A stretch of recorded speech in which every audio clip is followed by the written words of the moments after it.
What's up, sports fans? This is the Lucas Ross Sports Channel, and it is time to give you my 2024 Big Ten football spring power rankings for the upcoming 2024 college football season.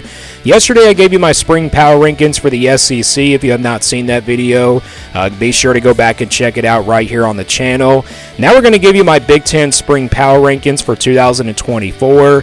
Again, this is going to be based off of not just spring practices and spring football games, but it's pretty much going to be based off of the rosters, what teams have, coming back this year, and what the returning production looks like as well as we head into the 2024 season. So let's go ahead and get right into this list here for the Big Ten. We'll start from the bottom and work our way to the top. So we actually start here with number 18. Yes, there are 18 teams, of course, in the Big Ten this year. And we start here with Purdue. Purdue comes in here at number 18. I don't really expect Purdue to be that horrible this year. I think they'll be a little bit better, but they're going to be pretty young this season. Obviously, they just don't have the roster talent to compete with all these top teams in the Big Ten. But I don't expect them to go winless, so I think the Boilermakers will actually be improved. But looking at their schedule, that's the reason why they're ended up here at number 18, just because of that schedule. So Purdue here at number 18, I don't really expect them to be the worst team in the Big Ten. But again, based on their schedule and based off of their returning production, they're here at the bottom of the Big Ten here at number 18. Number 17 is Illinois. Illinois is a team that I'm kind of having a hard time figuring out how good they're going to be. Offensively, they're going to have probably not a playmaker on that offensive side of the football. And then defensively, I think they'll be quite good there, but, it's just going to come down to the offensive side of the football. This is an Illinois team kind of like similar to Purdue. They don't have the roster talent to compete with all these top teams in the conference, but I think Illinois can have a better season. They had a pretty rough year last year. We'll see if they can turn around this year in 2024. Like I said, it's going to come down to the offensive side of the football. If they can get playmakers there, that definitely will be a really good season here for Illinois. But defensively, I think they'll be quite really good on that side of the football. So the Illinois fighting Illinois right here at number 17. Number 16 is Michigan State. Michigan State, of course, coming off two rough seasons in a row in 2022 and 2023. They were obviously worse than 2022, though. They were like 4-8 last year. So obviously a new head coach this year for Michigan State. It's a new era and a new rebuild for this program. They're obviously going to lose a lot of players on the offensive side of the football. Going to be very young on that side of the ball this year. But you look at the defense. They do return a good amount of production on the defensive side of the football. So I think the Spartans' defense actually will be pretty good this year. But again, it's going to come down to that offensive side of the football for Michigan State. And also I think it's going to come down to the quarterback position as well. And if their offense can get going, if their defense can make some stops, Michigan State actually could surprise a lot of people for 2024, but based off of the last 2 years and based off of the offensive production that they have coming back, that's why they're here at number 16 for me in these power rankings. Number 15 is UCLA. This is a team that's also similar to Michigan State. UCLA going to have a first-year head coach, Deshaun Foster, now taking over. UCLA has a pretty tough schedule going into their first year in the Big Ten. They got to play LSU, of course, in the non-conference, but they also have a very tough Big Ten schedule this year. But you look at the roster, you look at who they return and everything. Obviously, going to be a very young team as well. They do return about 51% of their production from last year, so that may not seem like a decent amount, but it could be quite good enough for UCLA to probably make it to a bowl game. But again, it really comes down to their schedule as well. They do have a very tough schedule this year for 2024, and it's obviously because of that coaching staff. We don't know how good UCLA actually will be, so the Bruins here at number 15. Number 14 is Washington. A lot of roster turnover for this team. Of course, they're going to lose almost everybody from last year's team in the national championship. Michael Penix, of course, will be gone at quarterback. But defensively, I'm not really too concerned on the defensive side of the football. Maybe they could be a little bit improved from, they could be probably a better defense compared to last year's defense when Kalen DeBoer was there. But again, offensively is what I'm concerned about mostly here for Washington. They're going to definitely have to reload on that offensive side of the football. Going to have to go with a different quarterback. They won't be the same Washington team like they were from last year. Kind of like Michigan, just a lot of roster turnover, and they might not be the same team as they were from last year. I don't think they're going to be a really absolutely terrible team. I think it's just going to be a big step back from where they were the year before. So Washington here at number 14. Number 13 is Indiana. Indiana's a team that I think could, surprise a lot of people this year. They have done a really outstanding job in the transfer portal. You look at both sides of the football, they definitely added some players there from the transfer portal that can develop right away. And you look at Indiana's schedule, it's not all that horrible. They do play Ohio State and Michigan both on the schedule, but they get Michigan at home. They have to play the Buckeyes on the road. But I think Michigan definitely could be a game that Indiana could likely compete in just because of all the roster turnover that the Wolverines have coming up this year. So yeah, watch out for Indiana. They could definitely surprise a lot of people in 2024, just what they have done in the transfer portal with their first-year head coach. So Indiana here at number 13. Number 12 is Northwestern. This was another surprise team from last year. You look at the Wildcats this year, they do return a lot of production on the defensive side of the football.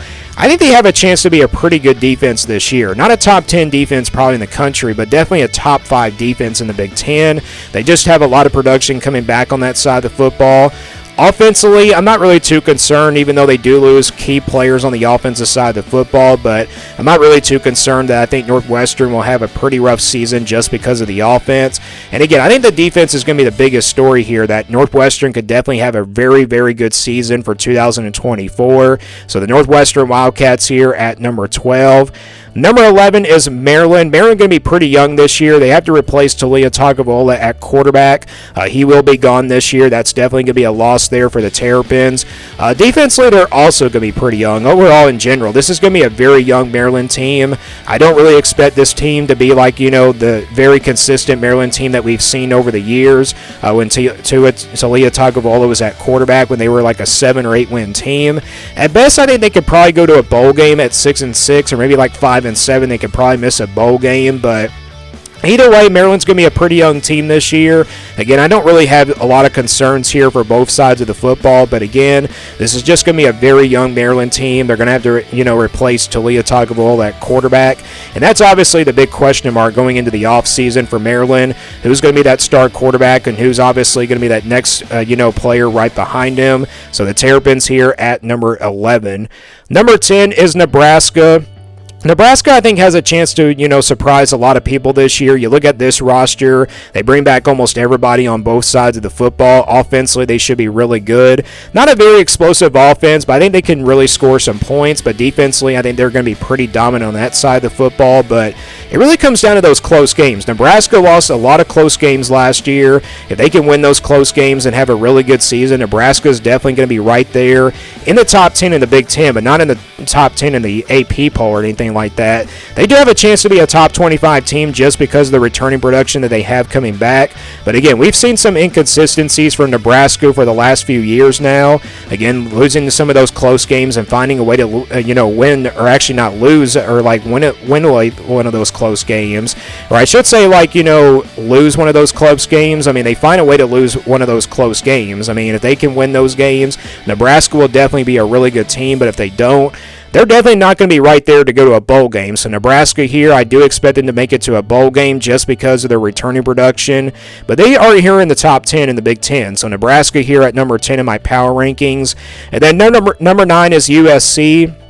First year in the Big Ten, of course, here for the Trojans. I do have a lot of concerns about the defensive side of the football here for USC. They lost a ton of production from that team from last year, especially on the offensive side of the football as well. Caleb Williams will be gone. I mean, that's going to be a huge loss there for the quarterback spot. I don't really have any concerns for the offensive side of the football. They do bring in some transfers to help them out. But defensively, the first 2 years for Lincoln Riley's defense has not gone pretty well. The defense has just been overall very inconsistent and definitely one of the worst defenses in the country. Maybe not compared to last year, but again, from the year before, they were also pretty bad there on that side of the football. So again, that's the one thing I'm concerned about for USC heading into their first year in the Big Ten. I still think this is a very talented roster, and they're going to be really able to compete for some Big Ten wins. So USC here at number 9. Number 8 is Rutgers. Rutgers coming off another pretty big surprise season from last year. I shouldn't say another. They were also another very surprising team in 2023 last year. You look at what this team returns on the defensive side of the football. Almost everybody will be back on the defensive side of the football. Offensively, they might take a step back from where they were the year before. They struggled at the quarterback position, though. It's really going to come down to the quarterback position here for the Scarlet Knights. But I think Rutgers does have a chance to really surprise a lot of people this year. year. Again, their defense is going to be the big reason why. And again, I do expect that defense to be a really good defensive team this year. They're not going to be on the level of some of these other teams in the Big Ten, of course, with all those top teams in the conference, but again, Rutgers could, surprise a lot of people this year just based off of where they were from last season. And this seems like it's a program that's now heading in the right direction once again. So Rutgers here at number 8. And then number 7 is Minnesota. I do expect Minnesota to turn things around this year. They do have almost everybody coming back on both sides of the football. I think defensively they're going to be pretty good on that side of the football. They were pretty young last year, and I do expect them to be really dominant on that defensive side of the football. I do expect this team to probably be somewhere around 7 or 8 win type team because this is a very consistent Big Ten program. They're usually right there about like 6-6, 7-5, or 8-4. And I definitely could see Minnesota doing really good, like, maybe better than that, to be honest. But again, they do have a very tough schedule this year, but this is a Minnesota team that absolutely should be a lot better this year. And again, this team missed out on a bowl game last year in 2023, which really surprised a lot of people. So Minnesota here at number 7. Number 6 is Wisconsin. A lot of production coming back here for this team on both sides of the football. Wisconsin does have a pretty tough schedule though this year. This is the second year under Luke Fickell. Is a very disappointing season last year. But I do expect the Badgers to turn things around. I do expect them to be a lot better than they were from last season. You just look at overall the production. Like I said, a lot of players coming back. They brought in a ton of players from the transfer portal as well. And I just think Wisconsin could be a very, very good team. And they definitely could be a contender for the Big Ten championship. I think they'll be a dark horse contender, though. I don't think, they'll be like a Big Ten top contender or anything like that, but I think they'll definitely be a dark horse contender. They're not very far behind some of those top teams. I think Luke Fickell has what it takes to really turn this program around. Obviously, it was a very disappointing season last year in his first year because he had all those players come from the transfer portal, but this year they bring almost everybody back from that team from last year, and this Wisconsin team could be a very good team heading into 2024. That's why they're here at number 6 on this list. Number 5 is Michigan. Obviously, it's kind of like similar to Washington, going to have a lot of roster turnover. Almost everybody on the offensive side of the football is going to be gone. J.J. McCarthy gone, Blake Corum gone, and even some wide receivers are going to be gone as well. But I think the defense will be okay. I don't really see any concerns there for Michigan. On the defensive side of the football, they were pretty, dominant on that side of the football last year, but they do lose some key players on the defensive side of the football from last year. They obviously lost some players in the transfer portal as well. But again, Michigan, the obvious concern is definitely the offensive side of the football. Can they score some points? I mean, will this be the same Michigan team from last year? It won't really be the same team, but I think they'll definitely still make it to a bowl game. I think this Michigan team is still good enough to go to a bowl game this year, and maybe not into the playoff, but they'll still make it to a bowl game either way. So Michigan here at number 5. And then number 4 is Iowa. This is a team that, of course, made the Big Ten championship from last year. They're going to have a new offensive coordinator this year. We'll see if that offense can definitely improve a lot from where they were from last year. The offense was absolutely horrible. One of the worst offenses in the country and definitely one of the worst offenses in the Big Ten. But they do have almost everybody coming back from last year on the offensive side of the football. They got plenty of options at quarterback. And then defensively, I mean, they do lose a lot of players from last year's defense, but I think they'll be pretty dominant. I'm not really too concerned about the defensive side of the football for Iowa. They should definitely be, once again, a top 5 defense in the Big Ten this year. But again, it's going to come down to their offense. Again, they do return a lot of players from last year, but again, the offense is going to be a big concern here for the Hawkeyes. We'll see how their first year of offensive coordinator can do this, and also see if they can get this Iowa offense turned around and score some points. So the Hawkeyes here at number 4. And then number 3 is Penn State. A lot of production coming back here for the Nittany Lions.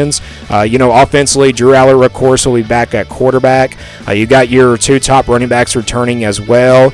Defensively, they should be pretty good as well. The offense wasn't very great last year for Penn State, but, with those players coming back on the offensive side of the football, they definitely could be a lot improved going into 2024. But you look at the defense, I think, they're going to lose plenty of talent there, but I think defensively they'll be okay as well. They're not going to be probably the same defense as they were from last year. There were a lot of good defenses in the Big Ten last season, and Penn State was one of them. So Penn State might not be the same defense, but their offense is the reason why they're pretty much high on this list. So Penn State here at number 3.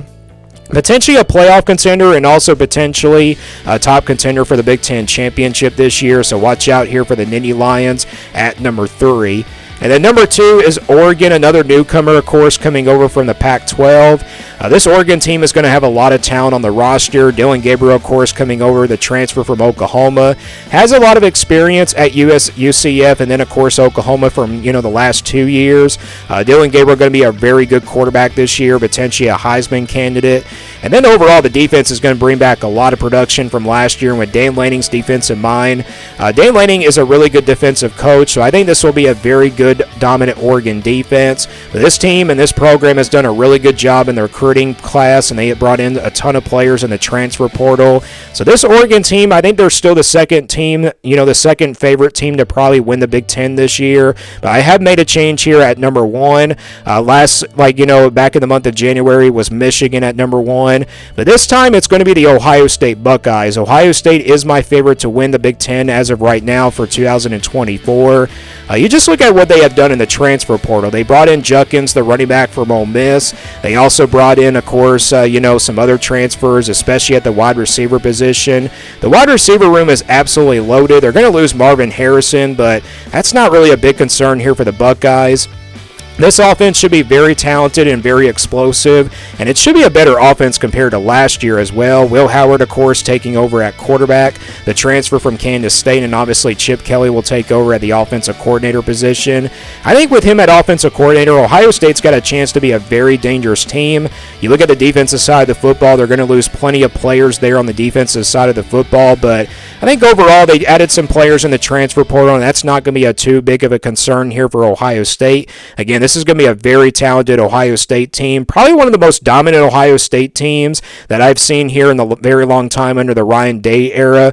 Probably since C.J. Stroud left, to go to the NFL, the passing game definitely should be a little bit better, and obviously the offense should be a lot better compared to last year. But again, Ohio State, the reason why they're number 1 here is just because of all the lists, all the players that they've added in the transfer portal, and just, some of the players that they have coming back as well. So the Buckeyes here at number 1, and those are my 2024 Big Ten football power rankings here for the spring. Let me guys know what you think about these power rankings here for the Big Ten, and give me your power rankings down in the comments below. Do you agree or disagree with this list? Let me know down in the comments below. Thanks for watching this video, and stay tuned here for more sports content videos on my Lucas Ross Sports channel.